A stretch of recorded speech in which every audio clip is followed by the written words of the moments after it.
말씀은 역대하 29장 1절에서 19절까지 말씀입니다. 역대하 29장부터는 히스기야 왕에 대한 말씀이 시작됩니다. 히스기야가 왕이 된 이후에 가장 먼저 기록해주는 사건은 여호와의 전 성전을 회복시키고 예배를 회복시켰다라고 하는 것입니다. 그것이 29장 전체의 내용입니다. 히스기야가 왕이 되고 통치한 그 이제 첫 달에 3절에 보면 이렇게 성경을 기록합니다. 첫째 달에 여호와의 전 문들을 열고 수리하고, 여호와의 전 문들을 열었다. 이 말은 무엇을 의미하죠? 여호와의 전 문들이 닫혀 있었다 이 말이죠. 왜 닫혀 있었죠? 우리가 어제 보았던 말씀에 보니까 아하스 왕이 하나님의 징계를 받음에도 불구하고 돌이키기는커녕 더 공고할 때 더 완악해지고 하나님 앞에 더 마음이 강팍해졌어요. 그래서 여호와의 전에 있는 기물들을 꺼내서 다 깨부시고요. 그리고 성전의 문을 아예 닫아버리잖아요. 그리고 이방신들을 예배하는 처소들을 만들어버리잖아요. 그렇게 성전문이 닫혀 있었는데 히스기야가 왕이 된 이후에 하는 일이 무엇입니까? 여호와의 전의 문들을 이제 여는 것입니다. 그것을 수리해 나가는 것입니다. 오늘 말씀을 통해 알 수 있는 것이 무엇입니까? 하나님의 나라, 성전을 닫아버리고 성전의 문을 닫아버리고 또 예배드리는 것을 막히게 만들고 또 성전의 기물들을 깨부시고 그 모든 것들을 방해하는 자가 있는 반면에 무너지고 깨지고 닫힌 문을 여는 자들이 있는 거예요.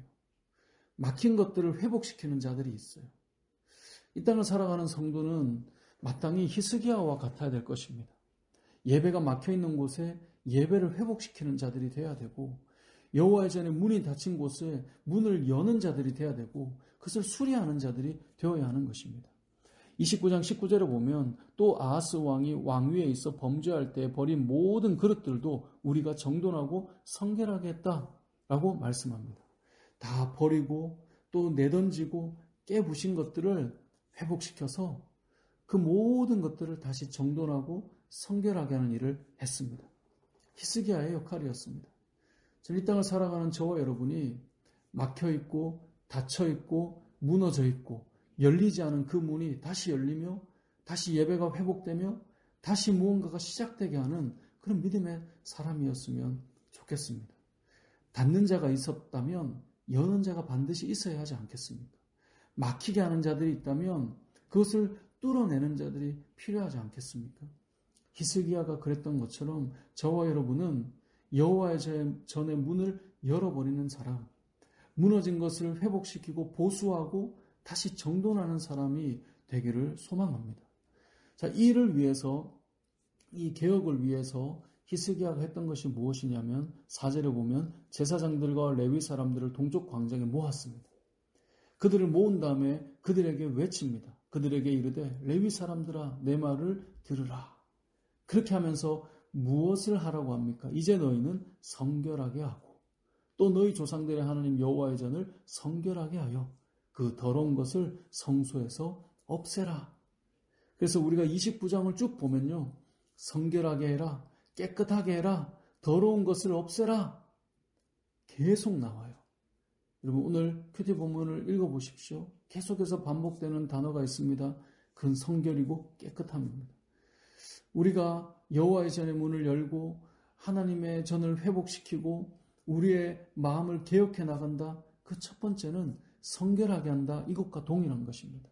우리의 무너진 마음을, 무너진 예배를 회복시킨다. 그 출발점은 우리 안에 있는 더러운 것들을 없애고 그것을 다 끌어내고 하나님 앞에서 거룩함을 회복하는 것, 성결하게 만드는 것, 깨끗하게 되는 것, 그것이 첫 번째입니다. 그래서 그것을 외치고 있는 것입니다. 너희는 성결하게 하라. 여러분 교회는 거룩한 공동체가 돼야 됩니다. 그것이 개혁의 출발점입니다. 여러분 자신을 개혁한다. 출발점은 여러분 안에 있는 죄와 더러움들을 끌어내는 것입니다. 예수 그리스도의 십자가 앞에 회개하며 돌아서는 것입니다. 말씀으로 돌아가는 것입니다. 깨끗하게 되는 것입니다. 그것이 첫 번째입니다. 두 번째는 무엇이냐면 11절에 이렇게 말씀합니다. 내 아들들아 이제는 게으르지 말라.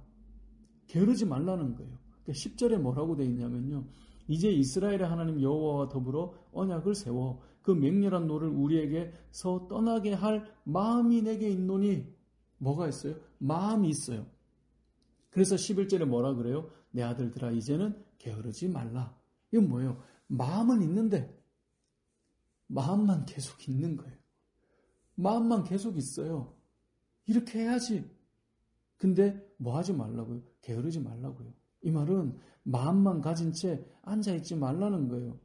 우리는 누구나 이래야 돼. 마음은 다 있어요. 그런데 히스기야는 선언합니다. 선포합니다. 마음만 있는 것으로 안 돼요. 마음은 내게 있는데 이제 그것에서 한 걸음 더 나아가 게으르지 말고 우리를 택하여 부르신 것처럼 그를 섬기며 분양하게 하신 그 일들, 레위 사람의 역할, 제사장들의 역할, 그걸 감당하라는 것입니다. 사랑하는 성도 여러분, 회복시키고 여호와의 전에 문을 열고 다시 예배가 시작되게 하고 하나님 나라가 서게 하는 것은 마음으로 하는 것이 아니라 그 마음을 게으름에서 벗어나 우리의 행동으로 만들어갈 때, 수리해 나갈 때, 더러운 것을 던져 나갈 때, 그때 시작되는 것입니다. 그래서 개혁에는 두 가지입니다. 깨끗하게 하는 것, 마음만 가지지 않고 게으르지 않는 것. 이럴 때에 회복되어져 나가는 것입니다. 말씀을 정리하겠습니다. 문을 닫는 자가 있습니다. 막히게 하는 자들이 있어요. 어렵게 만드는 자들이 있어요. 심지어 여호와의 전에 있는 것들을 다 자기 기분대로 내던져 깨부시는 자들도 있어요. 하지만 우리는 그 다음에 우리의 시간이 온다면 우리는 문을 여는 자가 되어야 됩니다. 우리는 수리하는 자가 되어야 되고요. 우리는 예배가 회복되게 하는 자들이 되어야 됩니다. 그렇게 회복시켜 나가기 위해 우리에게 필요한 것이 있다면 우리 안에 있는 더러움들을 끌어내고 깨끗하게 되는 것입니다. 그리고 마음만 있는 것이 아니라 게으르지 않게 움직여 나가야 되는데 여러분의 삶 속에 히스기야가 그랬던 것처럼 히스기야가 하나님이 보실 때 정직하게 행했다라고 29장 2절에 말씀하는데 그렇게 행해 나간 것처럼 저와 여러분의 삶에 그런 은혜가 있기를 원하는데요. 여러분을 통해 다시금 문이 열리는 역사, 여러분을 통해 다시 시작되는 역사가 일어나기를 소원합니다. 그 일을 위해 선결하십시오. 그리고 마음에 두고 끝내지 않고 게으르지 않게 나아가는 저와 여러분의 삶이 되어서 하나님 나라를 열고 시작해 나가는 우리의 인생 되시길 주님의 이름으로 축복합니다. 아멘.